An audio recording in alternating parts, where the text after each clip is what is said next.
കാരണം ദുനിയാവിനോട് പ്രേമമില്ല, ആഖിറത്തോട് വല്ലാത്ത സ്നേഹം. അബൂദർ റളിയല്ലാഹു തആല അൻഹുവിന്റെ ഇങ്ങനെയുള്ള പ്രഭാഷണങ്ങൾ അവിടുന്ന് സഹിക്കാൻ കഴിയാതെ നബി തങ്ങളുടെ മുമ്പിൽ സഹാബത്ത് പോയി പരാതി പറഞ്ഞു. അബൂദറിനെ കുറിച്ച് പരാതി പറഞ്ഞു. നബി തങ്ങളുടെ വഫാത്തിന് ശേഷം അബൂബക്കർ സിദ്ദീഖ് റളിയല്ലാഹു തആല അൻഹു, ഉമർ ഇബ്നുൽ ഖത്താബ് റളിയല്ലാഹു തആല അപ്പോഴും സ്വഹാബത്തിൽ പോയി പരാതി പറഞ്ഞു. അബൂദർ റളിയല്ലാഹു തആല അങ്ങനെ അവസാനം നാട് കടത്തി.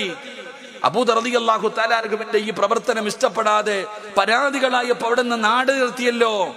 എന്റെ പ്രിയപ്പെട്ട സഹോദരങ്ങളെ, അബൂദർ എന്ന് പറയുന്ന സ്വഹാബിയെ അല്ലാഹുവിന്റെ മലക്കുകൾ സ്നേഹിക്കാനുള്ള കാരണം എന്തെന്നറിയോ?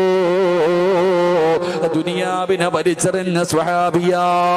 ദുനിയാവ് വേണ്ടെന്ന് പറഞ്ഞു വലിച്ചെറിഞ്ഞിട്ട് എനിക്ക് മരണത്തിന് ശേഷമുള്ള ജീവിതത്തിലും ആ ജീവിതമാണ് വേണ്ടതെന്ന് പറഞ്ഞു സ്നേഹിച്ചുകൊണ്ട് ജീവിച്ച ചെറുപ്പക്കാരരാ. നിങ്ങൾക്കറിയുമോ അബൂദറിന്റെ ചരിത്രം എന്തെന്ന്? ഇന്നത്തെ മാതാപിതാക്കൾ പഠിക്കണമല്ലോ, ഇന്നത്തെ മാതാപിതാക്കൾ പഠിക്കണമല്ലോ. പടച്ചവനെ, 10ാം ക്ലാസ്സിൽ പഠിക്കുന്ന മക്കളോട്, അതാ 6ലും 7ലും 8ലും 9ലൊക്കെ പഠിക്കുന്ന മക്കളുണ്ടല്ലോ, ആ മക്കളോട് ഉമ്മമാര് വിളിച്ചിരുത്തിയിട്ട് സഹാബത്തിന്റെ കഥയല്ല പറയുന്നത്. പടച്ചവനെ, ഉമ്മമാര് മക്കളോട് പറഞ്ഞു കൊടുക്കുകയാ, നല്ലതുപോലെ പഠിക്കണം മോന്, ഏറ്റവും കൂടുതൽ ഉയർന്ന മാർക്കാണ് വാങ്ങേണ്ടത്, ഉന്നത വിജയമാണ് നേടേണ്ടത് മോനെ, നല്ലതുപോലെ പഠിച്ച് ജയിച്ചാലേ നിനക്ക് നല്ല ജോലി കിട്ടൂ, നല്ല ജോലി കിട്ടിയാലേ നല്ലതുപോലെ സമ്പത്ത് കിട്ടൂ, സമ്പത്ത് കിട്ടിയാലേ ഈ ദുനിയാവിൽ ജീവിക്കാൻ പറ്റൂ.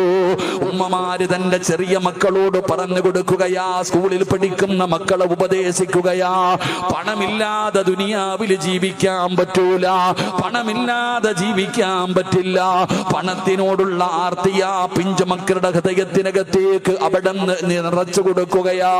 പടച്ചവനെ, അതുകൊണ്ടാണ് +1 പഠിക്കുന്ന പൊന്നുമകന്റെ ബാഗിനകത്ത് നിന്നും മയക്കുമരുന്ന് പിടിക്കുന്നത്, കഞ്ചാവ് കച്ചവടം നടത്തുകയാണ്. കാരണം പെട്ടെന്ന് പണമുണ്ടാക്കണമുണ്ടല്ലോ, പണമുണ്ടാക്കിയാലല്ലേ ജീവിക്കാൻ പറ്റൂ. പണമുണ്ടാക്കാനുള്ള എളുപ്പ വഴികൾ മക്കൾക്ക് പറഞ്ഞു കൊടുക്കുന്ന ഉപ്പാ, നിന്റെ മക്കളെ നശിപ്പിച്ചത് നീയല്ലേ, നിന്റെ മക്കളുടെ ജീവിതം തുലച്ചത് നീയല്ലേ.